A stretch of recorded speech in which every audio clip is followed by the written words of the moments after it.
ব্যাংকের লম্বা লাইনে ঘন্টার পর ঘন্টা দাঁড়িয়ে থাকার দিন কিন্তু এবার শেষ। ডিরেক্ট বেনিফিট ট্রান্সফার বা ডিবিটি লিঙ্ক করা নিয়ে আমাদের অনেকেরই বেশ একটা ভয় কাজ করে, তাই না?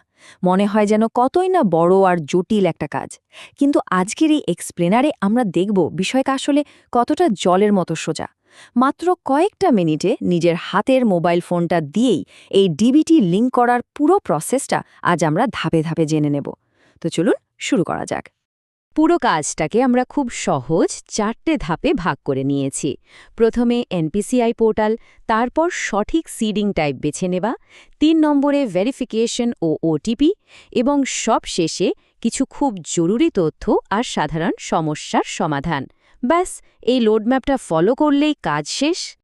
আচ্ছা, এবার তাহলে একদম প্রথম ধাপে আসা যাক, যেখানে আমাদের অফিসিয়াল এনপিসিআই পোর্টালটা খুঁজে বের করতে হবে।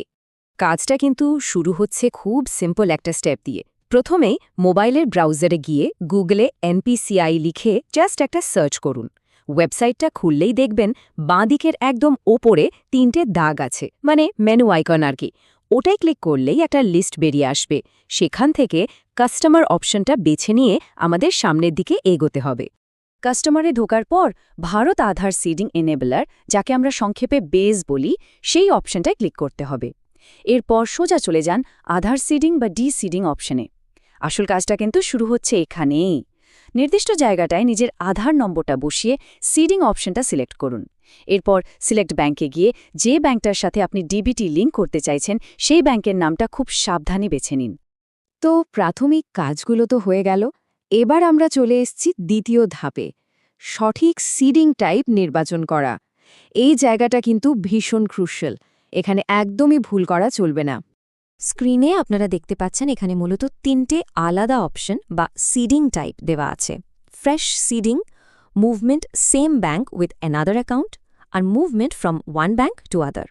নামগুলো শুনেই হয়তো কিছুটা আন্দাজ করতে পারছেন এই 3টে অপশনের কাজ কিন্তু সম্পূর্ণ আলাদা।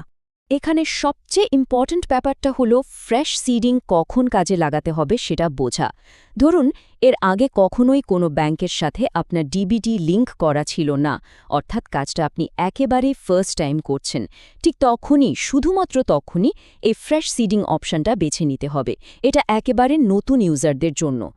কিন্তু যদি আগে থেকেই আপনার লিঙ্ক করা থাকে, সেক্ষেত্রে আছে 2টো মুভমেন্ট অপশন।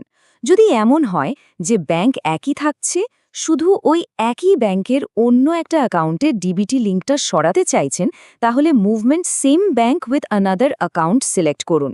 আর যদি পুরোপুরি এক ব্যাংক থেকে অন্য কোনো ব্যাংকে ডিবিটি সরিয়ে নেওয়ার প্ল্যান থাকে, তবে movement from one bank to আদার অপশনটা বেছে নিতে হবে।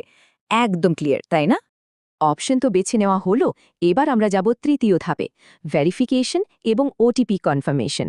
ডেটা আর আইডেন্টিটি সিকিউরিটির জন্য এই ধাপটা কিন্তু অত্যন্ত জরুরি।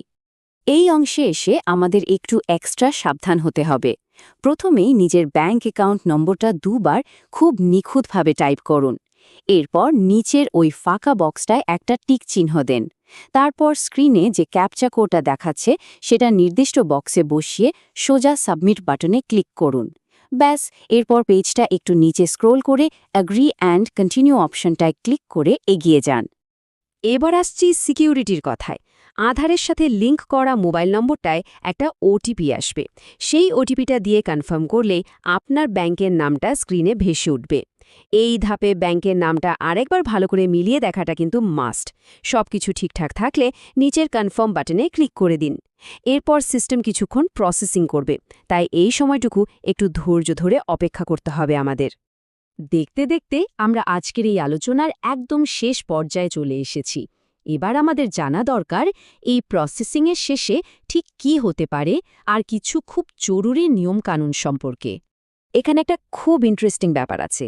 প্রসেস শেষের দিকে অনেক সময় হঠাৎ করেই স্ক্রিনে no response received, cancelled by NPCI লেখা একটা এরর মেসেজ ভেসে উঠতে পারে।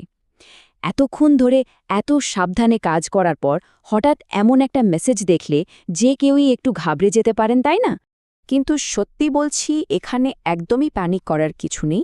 এটা ভীষণ কমন একটা মেসেজ। বেশিরভাগ ক্ষেত্রেই দেখা যায় সাময়িকভাবে এই মেসেজটা দেখালো, পরে পোর্টালে গিয়ে আধার স্ট্যাটাস চেক করলে বোঝা যায় যে ব্যাকএন্ডে কাজ ঠিকই হয়ে গেছে আর আপনার ডিবিটিও সফলভাবে লিঙ্ক হয়ে গেছে। এই পুরো প্রসেসটার বাইরেও কয়েকটা বেসিক নিয়ম কিন্তু আমাদের সব সময় মাথায় রাখতে হবে। প্রথমত, আধারের সাথে মোবাইল নাম্বার লিঙ্ক থাকাটা একদম বাধ্যতামূলক, নইলে কিন্তু এই কাজটা শুরুই করা যাবে না। দ্বিতীয়ত, ব্যাঙ্ক অ্যাকাউন্ট নাম্বার দেওয়ার সময় ফুল ফোকাস রাখতে হবে, কোনো ভুল যেন না হয়। তৃতীয়ত, নিজেদের নিরাপত্তার স্বার্থে ফোনে আসা ওটিপি কখনোই অন্য কারোর সাথে শেয়ার করা যাবে না। আর সবচেয়ে বড় কথা, পুরো সিস্টেমটা আপডেট হতে একটু সময় লাগতে পারে, তাই অকারণে টেনশন না করে একটু ধৈর্য ধরতে হবে। তাহলে পুরো ব্যাপারটা এখন জলের মতো পরিষ্কার তো?